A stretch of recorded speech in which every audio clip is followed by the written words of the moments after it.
Mr. President, I, like many, am here with an incredibly heavy heart. Justice Ruth Bader Ginsburg, a tireless, legendary champion of equality who reshaped our society for the better, passed away on Friday, the first eve of Rosh Hashanah. Adherents of the Jewish faith believe that a person who passes away during the high holidays is a person of great righteousness. Well, truer words could not be spoken of Justice Ginsburg.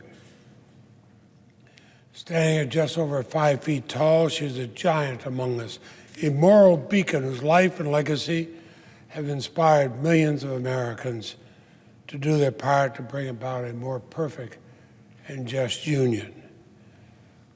We're all forever indebted to her. The Brooklyn-born daughter of working-class Jewish parents, a young girl who had become just the second woman to serve on the Supreme Court, knew from early on she'd have to fight for a place in the world. And what a fighter she was. When she entered Harvard Law School in 1956, just one of 9 women in a class of over 500, the United States was truly a man's world. Women were expected to stay home and out of the workplace. Even when they had jobs, they could be fired for getting pregnant, and they otherwise earned barely half of what men earned for the same work. Women couldn't get credit cards without their husband's consent. As Justice Ginsburg would remark some years later, these and other gender-based rules help to keep women not on a pedestal, but in a cage. And Justice Ginsburg refused to accept the status quo. She believed unwaveringly that equal justice under law fundamentally required gender equality. When she joined the ACLU's Women's Rights Project in the early 1970s, she waged a systematic legal campaign against gender discrimination. And she ultimately won 5 out of 6 of the cases she took to the Supreme Court. She eloquently and incisively convinced the then all-male court to see and strike down the visible and invisible lines that kept the genders unequal. In Reed versus Reed, she convinced the Supreme Court for the very first time that the Equal Protection Clause of the 14th Amendment barred discrimination on the basis of sex, and that enshrined constitutional protections for generations of women and men. And during oral arguments, she spoke quietly yet confidently, piercing through dense legal arguments with moral clarity. In Frontiero versus Richardson, in which he convinced the court to end gender discrimination in the administration of military benefits, her words resonate powerfully today. She said, in asking the court to declare sex a suspect criterion, I ask no favor for my sex. All I ask of our brethren is that they take their feet off our necks. And within a few short years, Justice Ginsburg had already empowered millions of American women through her zealous advocacy, granting them more autonomy over their lives, their bodies, and their careers. She was widely hailed as the Thurgood Marshall of women's rights. She could have simply rested on her laurels from that point forward. But she was just getting started. In 1980, President Carter nominated her to be an appellate judge on the D.C. Circuit. And I was so proud to vote for her confirmation back then, back 40 years ago. There she developed a reputation as a pragmatic consensus seeker, often finding common ground and building friendships with conservative judges, one of the Best known of those friendships was hers and Justice Antonin Scalia. So it's no surprise that in 1993, President Bill Clinton selected Ruth Bader Ginsburg to be a justice of the Supreme Court. He called her, and I'm rather proud to say she and her husband were visiting Vermont, my home state, when she received the call. But I still vividly remember her confirmation hearings before the Senate Judiciary Committee. She is the embodiment of humility and grace and strength and wisdom. She endured 4 long days of, at times, intense questioning from senators of both sides of the aisle. Never once did she lose her poise. I remember that so well. I thanked her for fighting for a world in which my daughter would have opportunities equal to those of my 2 sons. And unsurprisingly, she was confirmed by a 96-3 vote, becoming just the second woman to ascend to our nation's highest court. My vote for her confirmation to the Supreme Court is among the most consequential and impactful I have cast as a senator. This weekend, my wife Marcelle and I drove here to the Capitol. We walked over to the Supreme Court. We saw all the people around writing notes in chalk on the sidewalk, praising her, leaving flowers, leaving pictures. I saw so many. I was struck really by the number of teenagers and people probably in their early 20s who were just standing there, sadly, and saying, I talked to a couple of them who were all wearing a mask. I'm sure they had no idea who I was. And I talked to them. They all said in one word or another, she was our inspiration. I think of my own daughter when a year ago Justice Ginsburg was being honored by a congressional group against cancer. She asked my wife to introduce her. My wife's a cancer survivor. My wife brought as her guest our daughter. And they sat there. Our daughter has told me so many times, one of the most meaningful times in her life, to sit with a woman who had always been her hero.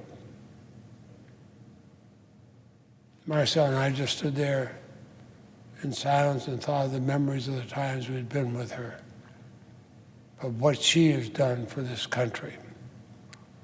Because over the course of nearly 3 decades, Justice Ginsburg secured her place as one of the most ardent defenders of equal rights for all Americans in Supreme Court history. She never tired of being a voice for the voiceless. She always tried to use her power, to uplift the powerless. She authored the landmark majority opinion in United States versus Virginia, which struck down the Virginia Military Institute's male-only admissions policy as being unconstitutional. Her words still read like a treatise on what equality must mean in America. Laws or policies are presumptively invalid, she wrote, if they deny to women, simply because they are women, equal opportunity to aspire, to achieve, and participate in and contribute to society. And I think of my wife, I think of my daughter, I think of my 3 wonderful granddaughters. And even when she was in the minority, Justice Ginsburg did not go quietly. She always left an impact. In the Lilly Ledbetter case, where the majority ruled that a claim of unequal pay was barred by an arbitrary statute of limitations, Justice Ginsburg retorted that the majority, quote, does not comprehend or is indifferent to the insidious way in which women can be victims of pay discrimination. She then urged Congress to correct the court's parsimonious reading. And 2 years later, we did just that. We passed the Lilly Ledbetter Fair Pay Act, a copy of which she proudly hung in her chambers. A bill that I was so proud to help bring to fruition on the floor of this body. In Shelby County versus Holder, the disastrous decision to invalidate key provisions of the Voting Rights Act, Justice Ginsburg's dissent spoke truth to power. She wrote that throwing out key provisions of the Voting Rights Act when it has worked to stop discriminatory changes is like throwing away your umbrella in a rainstorm because you're not getting wet. And of course, Justice Ruth Bader Ginsburg was right. And since that decision, we've witnessed a torrent of voter suppression laws because the Supreme Court did not listen to her. And that's why I've championed the bipartisan John Lewis Voting Rights Advancement Act to restore the Voting Rights Act. These drives for change and many others often began with two words from the justice wearing the bejeweled collar: I dissent. All the greatness of Justice Ginsburg was matched in spades by her authentic goodness. I'll always remember the Action for Cancer Awareness event. I mentioned that earlier, but she and my wife, Marcelle, spoke at that together last year. She was so genuinely kind to Marcelle, to me, to all the people she interacted with. She loved people, so it's not surprising that I loved her right back. It's not surprising. We saw tears in people who knew her and didn't know her as we stood in front of the Supreme Court this weekend. Justice Ginsburg became a beloved cultural icon. She inspired books, movies, even Saturday Night Live skits. And some of us did tease her about that. And she took it all in good humor. But her dogged public battle with cancer and her can-do attitude, in fact, she missed less than a handful of arguments despite her years-long illness, inspired millions across the world. She gave hope to people she would never see, never meet, but they felt they knew her, and she gave them hope. But through it all, she never lost her humility. When asked how she'd like to be remembered, Justice Ginsburg simply said, just as someone who did whatever she could, with whatever limited talent she had, to move society along in the direction I'd like it to be for my children and grandchildren.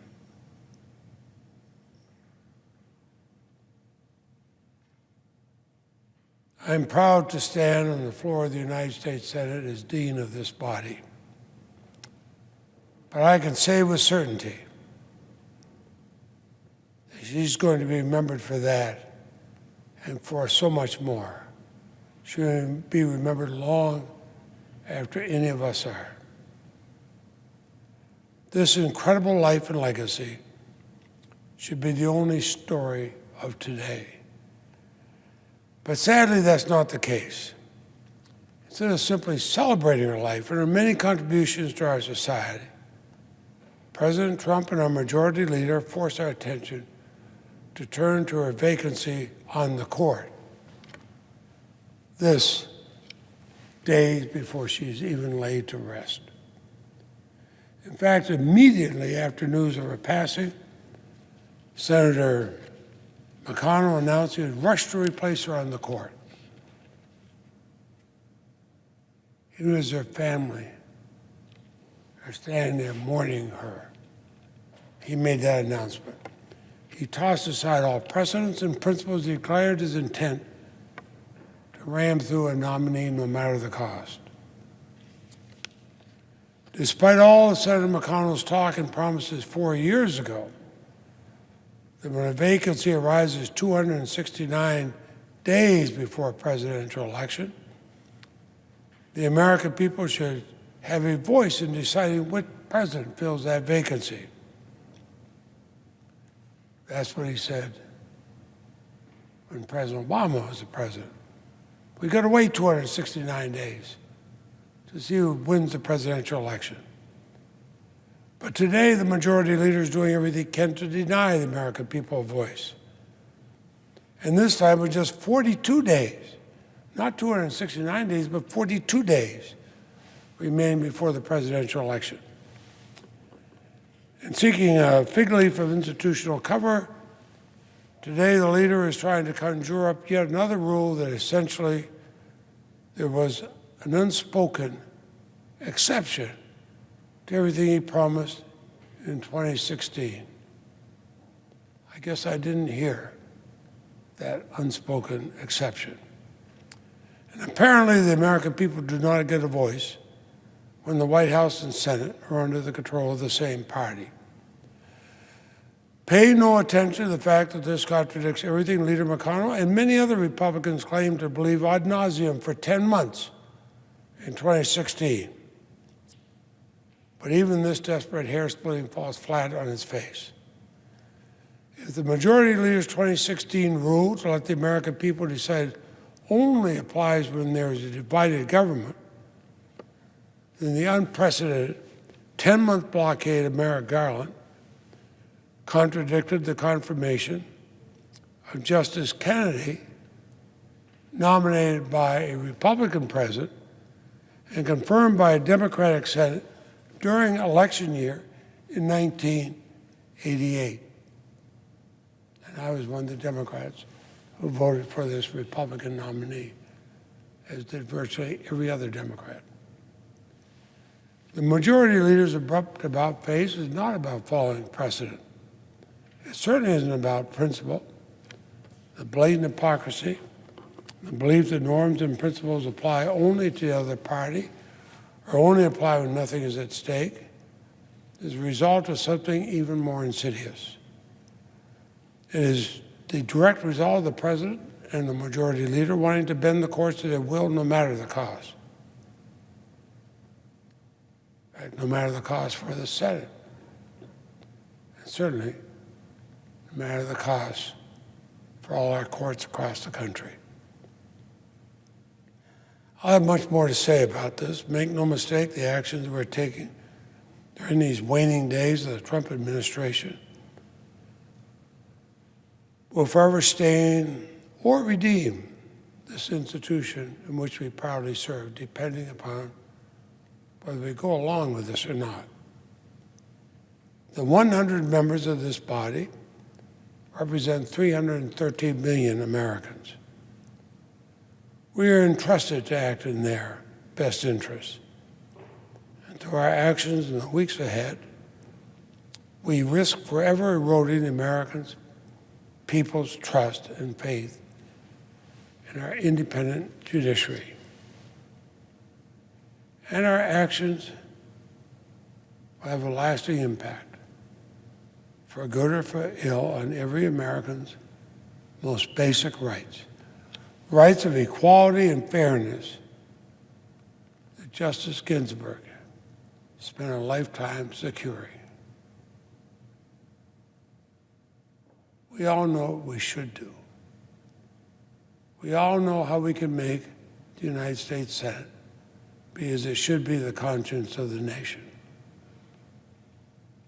I fear that we're willing to close America's door on that conscience. But today I simply seek to honor Justice Ginsburg.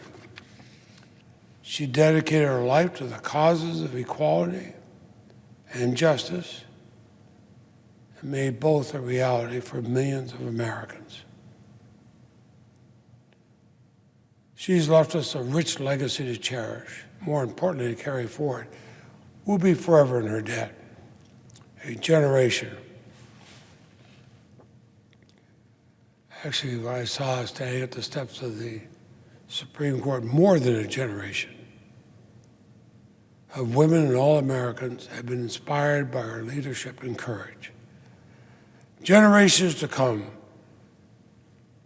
will have her trailblazing legacy to thank.